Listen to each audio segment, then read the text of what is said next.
ராதேகிருஷ்ணா. அனைவருக்கு வணக்கம். அன்பர்களே, நீண்ட நாட்களாக ஒரு வீதியோரமாக ஒதுங்கி வாழ்ந்து வந்த ஒரு பிச்சைக்காரன் ஒரு நாள் இறந்து விட்டான். அவன் வாழ்ந்த அந்த குறிப்பிட்ட மூலையில் அழுக்காகவும் நாற்றமாக இருந்ததால் அந்த பகுதியில் இருந்தவர்கள் அந்த இடத்தை சுத்தம் செய்தார்கள். பிச்சைக்காரனின் ஒரு துளி அழுக்கு கூட அங்கு மீதம் இருக்கக்கூடாது என்று எண்ணத்தில் அவன் உட்கார்ந்திருந்த தரையிலிருந்து மண்ணை வெட்டி அப்பால் கொட்டினார்கள்.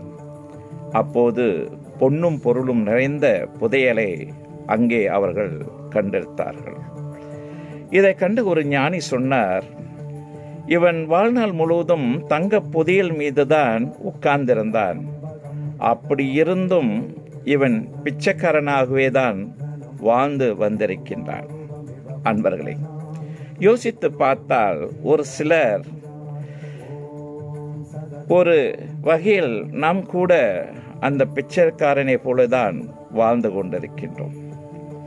மற்றொரு பகுதியில் உங்களை சந்திப்போம். இப்படிக்கு உங்கள் ஸ்ரீ பவான்ஜி.